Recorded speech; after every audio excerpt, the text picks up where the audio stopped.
All right, we're about to talk to Alabama quarterback Jalen Milroe, who's on fire right now, as is Alabama Chattanooga this week.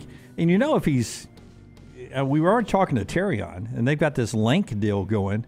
Nothing would be better than us wearing link T-shirts up here during the week, helping them with their sales. Jimmy right? Current wants one, don't you? Jimmy wants one. Jalen Milroe is with us now. He joins us each week courtesy of RentalWorks, CraneWorks, and WasteWorks. Just look for the big dog. He is with us now on the JohnstonRVCenter.com hotline. What is up, Jalen? How are you? What's up, Bobs? How y'all doing? Doing good. Will you send Jim a shirt? He was dropping a very heavy hint there. I'll buy one. It's in your bio, right? The link's in your bio. I'll go buy one, man. Okay. All right. Yeah.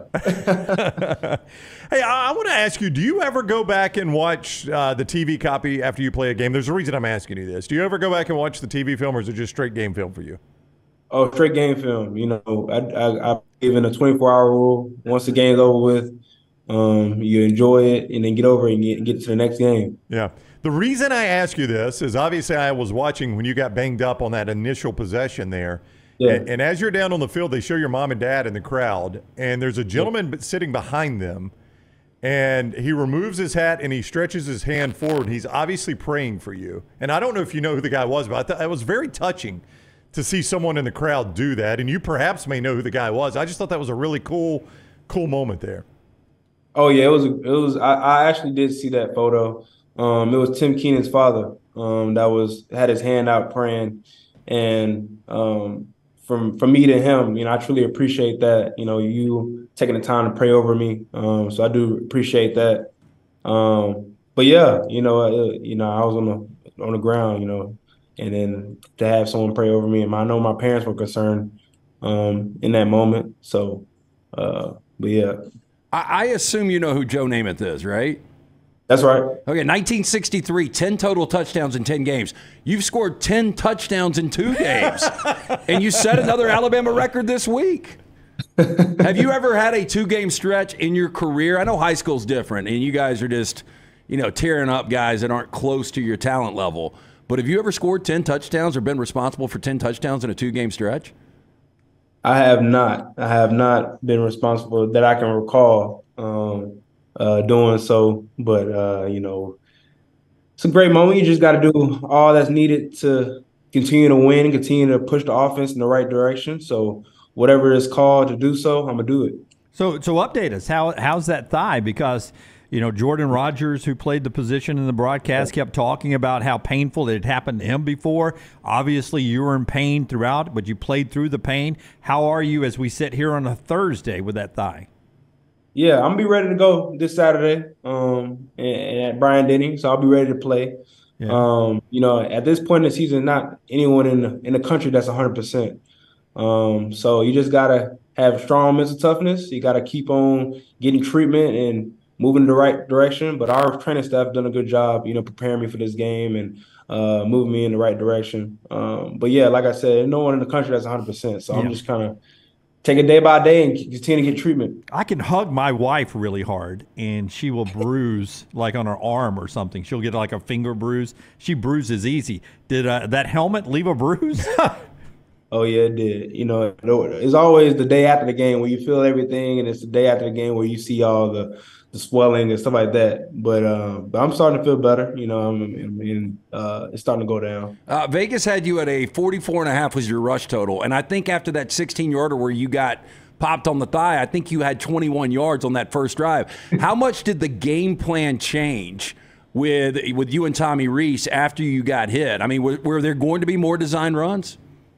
So it was honestly like when we were like speaking throughout the game, it was just like staying to the game plan, staying to what we had called. And to be honest, it wasn't too many play calls that was designed for me to run. You know, it was just taking what the defense give. And the biggest thing going to that game was getting to a rhythm. That was the biggest thing because we knew that Kentucky had a good defense, you know, and we were just trying to stay in positive downs, and we were trying to control the football as much as possible and put up good drives and stacking, you know, continue to stack good drives. But, you know, me and Coach Reese throughout the game, we communicating. We're just trying to move in the right direction, and just whether it was pass or run, we was on the same page. Do you ever use a phone that looks anything like that red phone you talk at on the sidelines in real life? Because that looks like it's from 1970 something. And is there anybody on the other line, or are you doing that for the TV cameras? Oh no, I gotta communicate throughout the game. But yeah, that red phone was different. Having smartphones and stuff like that. Yeah. But how do you know when to go over and pick up the phone and talk to Tommy? I assume that's who's on the other line. Is Tommy? You guys are talking. Yeah, so there's someone that on the sideline that communicates with me that says, the phone ring and go pick it up. You get to go talk to Coach Reese. So I have someone that tells me, when I have to talk to him throughout the game. Alabama quarterback Jalen Milroe with us on the JohnstonRVCenter.com hotline. He joins us each week, courtesy of CraneWorks, RentalWorks, and WasteWorks. Alabama's big player says, look for the big dog, CraneWorks, RentalWorks, and WasteWorks. We talked with Tyler Booker earlier in the week, and he was talking about how, one thing Alabama football has been known for under Nick Saban is dominating games early, and you get teams behind, and the game fills over very quickly for the other team.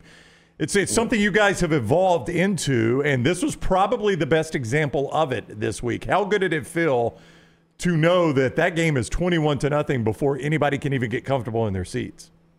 Yeah, the biggest thing going into the game was doing our job, and we embrace challenges throughout the season, and one of them is going on the road. You can't take that for granted, winning on the road and winning another SC game.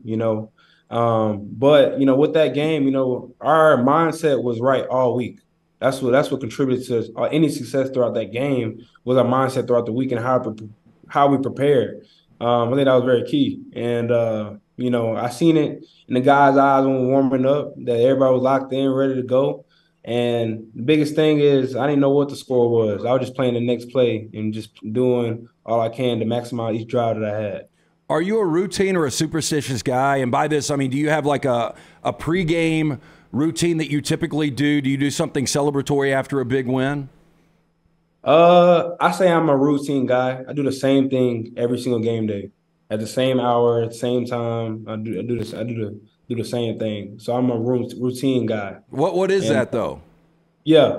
So I wake up every game day, no matter what time it is, at 6 o'clock, and I meditate and take some time away from football and get my mind off of it. Take time away to listen to music. I shower, hot, cold. And then I look over some material for the game. And then the rest of the day, I don't look at no football. And just have the day to just have a peace of mind throughout the day. I got to ask you, hot, cold. So you're in the shower, and you'll go from hot, you'll jam it into cold. What does that do for you? Mental toughness.